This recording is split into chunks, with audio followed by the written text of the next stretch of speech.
Bu, tadi sempat antri? Antri, Pak. Antri apa? Antri beras murah. Terus dapat nggak? Nggak dapat. Nggak dapat. Anak di rumah masih kecil, masih 2 bulan tak tinggal buat dapat beras, tapi malah nggak dapat. Padahal udah berdesak-desakan antrinya tadi. Udah 1 jam. Tadi kan pengumumannya jam 9 mulai, ini jam 10 udah selesai, udah habis.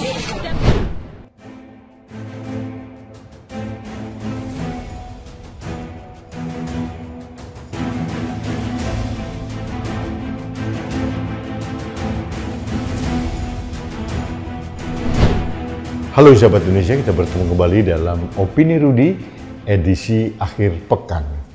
Sahabat Indonesia, jujur saya hampir menangis melihat video yang di depan tadi. Rakyat di Kabupaten Gerobokan antri berebut beras murah yang dijual oleh Bulog. Saya bingung ini. Ini masih terjadi di tahun 2024. Seolah-olah saya flashback ke puluhan tahun yang lalu, di mana kita masih belum makmur. Zaman Orde Lama mungkin, di awal-awal Orde Baru, masyarakat berjubel berebut untuk mendapatkan beras murah. Ini yang terjadi sekarang. Di sisi lain, saya membaca berita pemerintah membangun taman untuk menghormati pahlawan bangsa, nilainya hampir ratusan miliar lebih. Ini kan sesuatu yang kontradiktif. Taman itu dibangun di IKN. IKN sudah menghabiskan berapa triliun sekarang. Urgensinya buat rakyat IKN apa? Hampir tidak ada. Yang terjadi IKN itu hanya monumen kebanggaan yang ingin ditinggalkan oleh Presiden Jokowi. Hanya itu. Tidak ada urgensi apapun. Kita pindah ibu kota negara kita sekarang. Kalaupun kita mau pindah, boleh. Tapi bertahap dan direncanakan dengan matang, jangan gerusa-gerusu seperti yang sekarang. Sahabat saya anggota DPR RI pernah berkunjung di sana, belum siap apapun. Infrastruktur juga masih belum apa-apa dan belum lengkap menjadi kota yang layak huni sebetulnya. Tapi dipaksakan. Hanya ingin membangun monumen kebanggaan buat bangsa. Nggak ada pengaruh. Itu akan tertutup oleh apa yang dilakukan oleh Presiden Jokowi selama beberapa bulan terakhir. Bagaimana Presiden Jokowi secara terang benderang sedang membangun dinasti politik. Itu yang dikenang oleh rakyat Indonesia sampai kapanpun. Pak Jokowi dikenang sebagai perusak demokrasi, merusak etika dan moral bangsa. Itu yang akan dikenang oleh rakyat Indonesia sampai kapanpun. Bukan masalah IKN. Karena saya yakin pada saat Pak Jokowi turun tanggal 20 Oktober 2024, IKN pasti belum selesai. Jangankan 50%. 20% saja saya tidak yakin. Nah, kembali ke masalah beras ini. Ada inkonsistensi atau kontradiksi antara pernyataan seorang presiden kepala negara dengan data real yang diungkapkan oleh kepala BPS. Presiden mengatakan bahwa beras sudah turun kok, sudah normal, tidak ada kenaikan lagi. Itu dinyatakan oleh Presiden tanggal 28 Februari yang lalu. Sedangkan BPS merilis laporan tanggal 1 Maret 2024. Berarti beberapa hari setelah Presiden menyatakan bahwa beras turun. Apa yang dikatakan BPS? Bahwa harga beras terus mengalami kenaikan. Lalu data dari mana yang dikutip oleh Presiden? Ini data dari BPS, Badan Pusat Statistik, badan resmi negara. Kemungkinan data yang dikutip oleh Presiden adalah data dari ABS. Asal Bapak senang. Jujur kalau ini ada orang lain yang mengatakan bisa didakwa melakukan kebohongan publik. Tapi kalau Presiden, apalagi Presiden Jokowi yang sekarang merasa paling berkuasa, menguasai semua elemen dalam kehidupan berbangsa ini, apapun yang dikatakan bebas-bebas saja. Presiden bulan ini ngomong apa? Oh, anak saya masih 2 tahun jadi wali kota.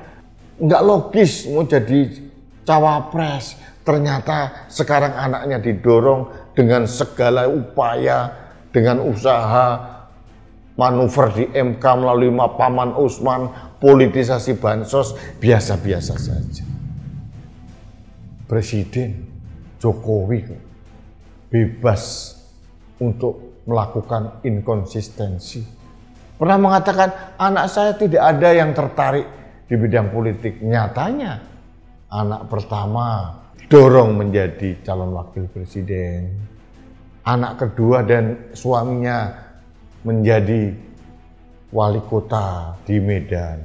Anak bungsunya didorong menjadi ketua umum Partai Solidaritas Indonesia.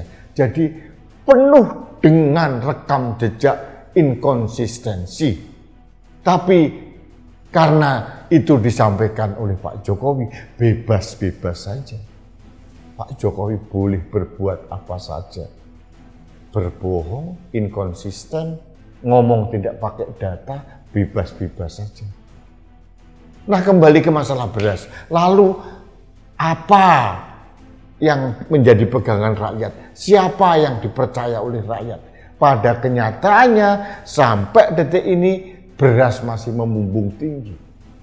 Saya mengalami karena saya rakyat. Pembelian beras di rumah saya juga mengalami peningkatan. Saya berbicara dengan penjual beras, mereka sudah kalang kabut, rusak semuanya. Jadi ini yang saya katakan, bagaimana nih negara dikelola? Bagaimana Presiden mengatakan beras turun, di sisi lain di Jawa Tengah yang kemarin digelontorkan bansos masih antri untuk membeli beras murah dari Bulog. Sampai kapan Bulog mampu menggelontorkan beras murah? Berasnya impor lagi. Aduh, astagfirullahaladzim. Dulu di awal, waktu Presiden menjabat di periode pertama dengan Pak Yusuf Kalla mengatakan bahwa kita harus melawan impor pangan. Kita tidak boleh melakukan impor pangan. Kenyataannya belgedes. Impor beras masih jutaan ton. Sampai sekarang masih menjadi misteri. Beras langka di pasaran, tapi beras bansos menggelontor membanjiri masyarakat yang dilakukan oleh Presiden. Ini kontradiksi. Makanya ada orang bertanya, jangan-jangan stok Bulog untuk masyarakat awam ini diambil untuk keperluan bansos. Siapa tahu sampai sekarang belum terjawab dan Bulog pun belum juga memberikan klarifikasi. Jadi sahabat Indonesia, ini kegelisahan saya di akhir pekan ini sebetulnya. Bahwa kepala negara, kepala pemerintahan kita memberikan pernyataan yang asal-asalan, tidak sesuai dengan data dan fakta.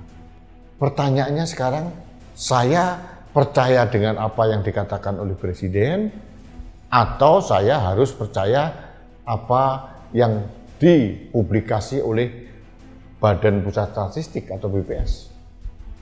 Berdasarkan rekam jejak selama ini, dengan segala hormat dan mohon maaf, saya lebih percaya data dari BPS karena saya mengalami sendiri beras masih naik. Baiklah sahabat Indonesia, di akhir pekan ini mungkin masih hujan di sekitar kita semuanya, mungkin di kediaman Anda. Jaga kesehatan, beras masih naik, kita harus lebih mampu mengelola keuangan keluarga kita. Mudah-mudahan badai ini segera berlalu. Kita normal kembali menjadi bangsa, bukan bangsa yang penuh dengan akrobat politik, bangsa yang penuh dengan manipulasi. Mudah-mudahan hal itu segera hilang dari negeri ini dan kita kembali menjadi bangsa yang normal. Terima kasih sahabat Indonesia. Salam hormat saya untuk Anda sekeluarga. Kita bertemu kembali dalam Opini Rudi selanjutnya. Salam satu Indonesia, salam Pancasila, salam Indonesia yang konsisten dan waras. Saya Rudi SK.